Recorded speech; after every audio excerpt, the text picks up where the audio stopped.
మేడ్చల్ జిల్లా ఆలియాబాద్ లో ఉద్రిక్త వాతావరణం చోటు చేసుకుంది. కాంగ్రెస్ బీఆర్ఎస్ నాయకుల మధ్య ఘర్షణ ఏర్పడింది. మాజీ మంత్రి మల్లారెడ్డి, డీసీసీ అధ్యక్షుడు వజ్రేష్ యాదవ్ మధ్య వివాదం చెలరేగింది. ఈ ఘటనలో మల్లారెడ్డి అనుచరుడు ఢిల్లీ పరమేశ్ తలకు గాయాలయ్యాయి. లాల్గడి మలక్పేటలో బీఆర్ఎస్ అభ్యర్థులతో ఎమ్మెల్యే మల్లారెడ్డి మాట్లాడుతున్నారు.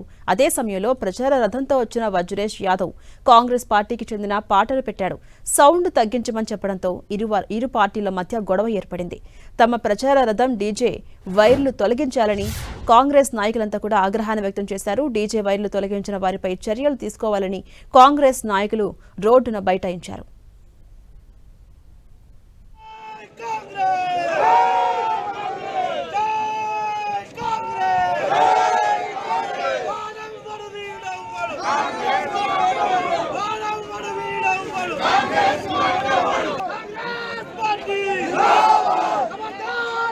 అంశంపై మరింత సమాచారం మా ప్రతినిధి కిరణ్ అందిస్తారు. కిరణ్, మేడ్చల్ జిల్లా ఆలియాబాద్ లో ఉద్రిక్త వాతావరణం చోటు చేసుకుంది. అంటే డీజే వైర్లు సౌండ్ తగ్గించమని చెప్పడంతో ఇరు పార్టీల మధ్య కూడా ఘర్షణ ఏర్పడింది. అప్డేట్స్ ఏంటి? అలియాబాద్ మున్సిపల్ ఎన్నికల ప్రచారంలో ఉద్రిక్తత చోటు చేసుకుంది. కాంగ్రెస్ పార్టీకి సంబంధించిన డీజే తీసుకొచ్చి బీఆర్ఎస్ పార్టీకి సంబంధించిన అభ్యర్థి ఇంటి ముందు ఉంచడంతో పాటల సౌండ్ తగ్గించాలంటూ బీఆర్ఎస్ పార్టీ నాయకులు కోరడంతో వారు కాంగ్రెస్ పార్టీకి సంబంధించిన నాయకులు వినకపోవడంతో కాంగ్రెస్ పార్టీకి సంబంధించిన కొంతమంది నాయకులు ఆగ్రహం వ్యక్తం చేశారు. దీంతో బీఆర్ఎస్ పార్టీకి సంబంధించిన నేతలు డీజేకి సంబంధించిన వైర్లు కట్ చేయడంతో కూడా ఒకసారిగా ఉద్రిక్తత చోటు చేసుకుని చెప్పాల్సి ముందుగా ఇరు పార్టీకి సంబంధించిన వారిని సంధానించే ప్రయత్నం చేసినా కానీ వినకపోవడం అప్పటికే కొంతమంది కాంగ్రెస్ పార్టీకి సంబంధించిన వజ్రేష్ యాదవ్ తో పాటు మరి కొంతమంది సీనియర్ నాయకులు అక్కడికి చేరుకోవడంతో కూడా గొడవ చిలికి పెద్దగా మారినట్టుగా మనం చెప్పాల్సింది. ఇక ప్రస్తుతం ఎక్కడైతే అలియాబాద్ గడిమలక్పేట పరిసర ప్రాంతాల్లో కూడా బీఆర్ఎస్ పార్టీకి సంబంధించిన స్థానిక ఎమ్మెల్యేలంతా కూడా అక్కడికి చేరుకొని ఇంట్లో ఆ బీఆర్ఎస్ పార్టీకి సంబంధించిన అభ్యర్థి ఇంట్లో ఒకసారిగా మీటింగ్ ఏర్పాటు చేసిన సందర్భంలో కూడా బయట కాంగ్రెస్ పార్టీకి సంబంధించిన ప్రచారాధనలో వారి పాటలు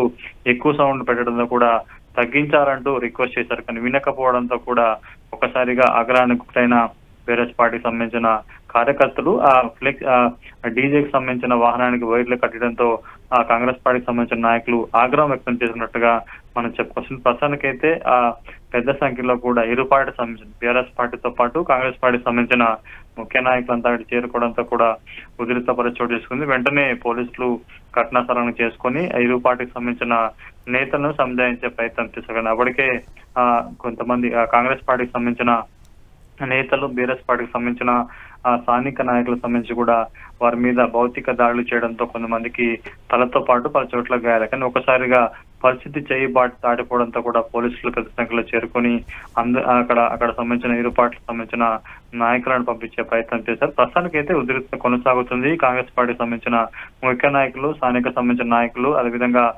మైనంపల్లితో పాటు మరి కొంతమంది కాంగ్రెస్ పార్టీకి సంబంధించిన నాయకులు కూడా అక్కడికి చేరుకోవడంతో ఉద్రిక్త చోటు చేసుకునే మరొకసారి ఉద్రిక్త చోటు చేసుకునే అవకాశం నేపథ్యంలో ప్రస్తుతానికైతే భారీగా పోలీసులు బలాలు మోహరించారు. మొత్తంగా ఒక డీజే సౌండ్ వ్యవహారానికి సంబంధించి కూడా ఇరు పార్టీల మధ్య గొడవ దారితీసిన తర్వాత ఉద్రిక్తకు దారితీసినట్టుగా చెప్పొచ్చు. ఇక కాంగ్రెస్ పార్టీకి సంబంధించిన నాయకులు బీఆర్ఎస్ పార్టీకి సంబంధించిన నాయకుల మీద దాడి చేయడం సంబంధించి ఆ పార్టీ వర్కింగ్ ప్రెసిడెంట్ కేటీఆర్ కూడా ఖండించారు. అక్కడ స్థానికులకు పార్టీ నాయకులకు అండగా ఉంటామంటూ కూడా ప్రకటించడం అయితే జరిగింది. Right, thank you Kiran.